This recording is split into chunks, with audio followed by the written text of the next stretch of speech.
It took my partners and me decades to open 38 Sonic drive-ins. So how did this 23-year-old YouTuber with no restaurant experience open 300 locations in one day? Hey, I'm gonna answer that question. And what does it mean for the restaurant industry? Is it good? Is it bad? We'll talk about that on this episode.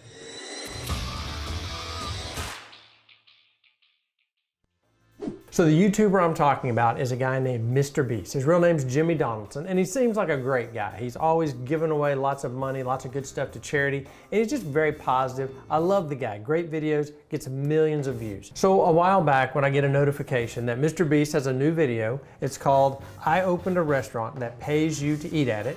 I was like, I'll check it out. It's a restaurant, and I figured Mrbeast video, I know these things are gonna happen. One, he's gonna give away a lot of money. Give them stacks of money.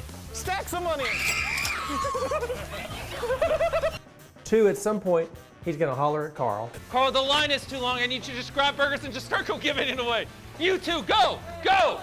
And at some point, he was gonna give away a car. I bought that car this morning on an impulse to give away, and since you got sideswiped, I thought we might as well give it to you. Yes.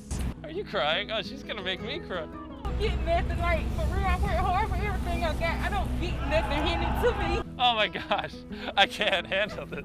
And as sometimes is the case, I was correct. But I didn't see this coming. Bye, and that was our last customer. If you like what you saw in this video, you too can eat Beast Burgers. I literally just opened 300 restaurants all across America, but we only serve people through delivery apps.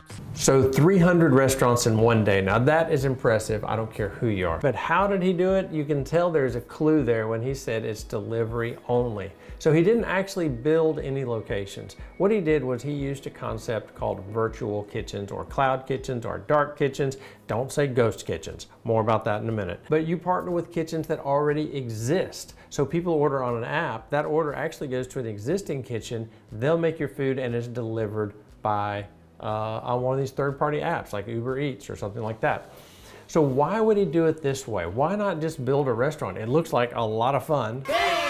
I know you've never made food before. Well, there's three reasons I can think of, and it makes really great bullet points. So let's go with the three reasons. Number one, it is incredibly difficult to build a restaurant. Whenever we build a restaurant, sometimes it takes years just to find the location, make a deal, purchase the location, make sure you have proper zoning, make sure you have access to the streets through your curb cuts. There's so many things involved in just getting the property. Then once you get it, it takes another 3 to 4 or 5 months to build the location. Not to mention all the time and expense in hiring people, training people, get people up and running, and that's just for a single location. Now the way he did it, he was able to open multiple locations, 300 locations in one day, which I don't care how you do it, that was not easy. Reason number two, Mrbeast has become a beast of a businessman. Jimmy understands already that he has so much power and leverage with his fame and his social media influence that he can utilize that to drive a lot more people worldwide to multiple restaurants than he ever could to a single location. Let's say I was going to market in a single location, one of my stores, and I was going to do a lot of local marketing. I was going to get on the radio. I was going to put up billboards, put up my signs at football stadiums around town. I might could reach 100,000 people, but even if I was able to reach 100,000 people and influence them to come to my restaurant, I only have so much room in a single day that I can get people through. So maybe 1,000, 1,500 people in one day to come to a restaurant. But Mrbeast knows with his incredible influence and social media reach that he can make one short video and one post on social media and he can reach millions. And it's not just Jimmy Donaldson's personal reach from his video, which gets millions of views. Whenever he does something like this, it is huge news across social media. And multiple creators make videos trying the food, which spreads it even further. So he's figured it out. He can do so much more with his influence than he could ever do with a single brick and mortar location.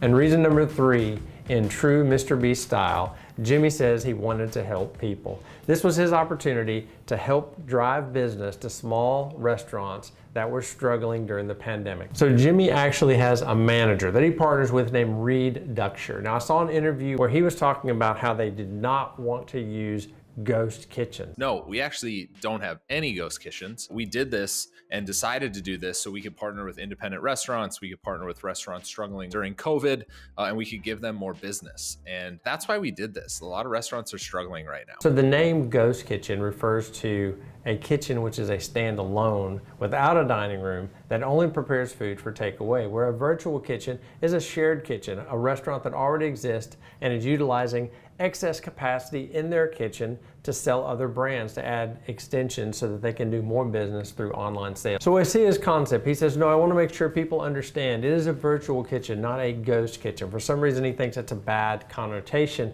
Unfortunately, virtual kitchen does not sound near as punchy in a headline as ghost kitchen. Using ghost kitchens to prepare your meals. Ghost kitchens? They're called ghost kitchens, and despite the name, there is nothing spooky about them.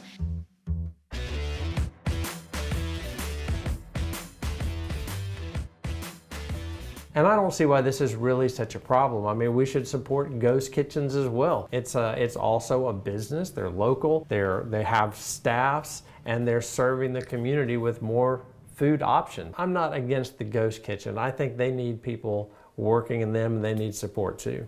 So what does this mean for the restaurant industry? Are all these influencers getting involved, helping or hurting the little guy, the big guys? What does it mean? And is Mrbeast ever gonna open his own physical location? So first off, are these famous YouTube stars helping or hurting restaurant industry and small restaurants in particular? I would say the cloud kitchen phenomenon is here to stay, at least for the foreseeable future. It has been invested in. It's had a huge boost during the pandemic. There's been lots of growth and lots of investment. So the way Mrbeast partnered, he partnered with a company called Virtual Dining Concepts. So if you wanted to sell Mrbeast burgers in your restaurant, you could contact Virtual Dining Concepts, say, I want to sell Mrbeast burgers, and they set you up with the branding and the food and tell you how to do it. But Mrbeast isn't the only concept they handle. So they handle a lot of different types of brands that makes it easier for the restaurant to sell because they have a big name associated with them. For instance, they have Polly D's Subs, Mariah's Cookies, it's Mariah Carey's Cookies, Tyga Bites, and they've recently started a concept with NASCAR Refuel, where you can sell all types of NASCAR snack type items. The reason I think this is very powerful is because I thought that ghost kitchens were gonna have a heck of a time working. Because I know locally in my town, my small town, if I was to go to my app and I was to look for a restaurant and I didn't recognize it, I would know it wasn't a local restaurant. But say I go to my delivery app and I put in wings, and the restaurant comes up and says, it's just wings. That's oddly specific. I'm not gonna order that in Bossier City, probably not. I'm gonna say, I never heard of that place. I think I better order from Buffalo Wild Wings. So I thought that would be a big disadvantage in small towns especially. Bigger towns, maybe they're gonna order, it's just pizza. But in a small town, I need to know who it is. But with the branding power of these social media superstars, if Mrbeast is selling a hamburger, I'm gonna buy that. Even though I know there's no Mrbeast on Main Street in Bossier City, I'm gonna order a Mrbeast burger or Mariah Carey's cookies. That's the big power I think that these YouTubers are bringing. People are not appreciating what a huge impact this is gonna have on so many industries. But the restaurant industry in particular right now, so many YouTubers that have nothing to do with food. Mrbeast never had anything to do with food, but he's got a lot to do with marketing. And every kid in the world that watches a Mrbeast video, they're gonna want a Mrbeast burger. They're gonna say, Daddy, get me a Mrbeast burger, and we're gonna order that thing. If you have a small restaurant, you can go to something like Virtual Dining Concepts. It gives you an opportunity to add more capacity to your restaurant. Now, if you have a chain restaurant, something that's a franchise that's national, you better check real close with your franchisor before you bring something like this on. If I was to call Claudia San Pedro, the president of Sonic Industries, and say, hey, Claudia, I want to start selling Mrbeast burgers in my Sonic along with our wonderful burgers, first thing she would say is, who is this? No, I'm kidding. She would say, Paul, you're so delightful. No. Because most franchises are gonna only want you to have anything in your restaurant that has to do with your brand specifically. And if you have an independent restaurant, it's a way to bring in new SKUs into your restaurant. And it's also a way to add to your advertising budget in a way that a small restaurant never could. It's so expensive to get on TV and radio and billboards, but if you're partnered with Mrbeast, he is already going to be making videos. He's going to be pushing it through with text alerts. He's going to be pushing it through on his app. He is literally going to be pushing people to your restaurant to eat hamburgers, Mrbeast burgers, out of your restaurant, even if you're really an Italian restaurant or a seafood restaurant or whatever it is. Which brings me to my final point. Do I think Mrbeast is going to build some standalone physical restaurants? There's a couple of good reasons for it. One, it's really good marketing for him. It'll be an opportunity for him to make more of these videos and have a standalone restaurant that he can visit periodically that will help drive his brand through the app and also the brand to the restaurant. And he will be able to scale that. He'll be able to partner with some people that can build the restaurants for him and scale it like a great business. Number two, hamburgers are a fantastic business. Hamburgers are something my family's been selling since I was 9, got into the Sonic business. It has been fantastic for us. Even Danny Meyer, one of my favorite restaurateurs, he at one time had #1 and #2 highest rated restaurants in New York City. He started the Union Square Cafe and Gramercy Tavern, these New York legendary restaurants. He wrote one of my favorite restaurant books called Setting the Table, New York Times bestseller. This guy is on it when it comes to restaurants.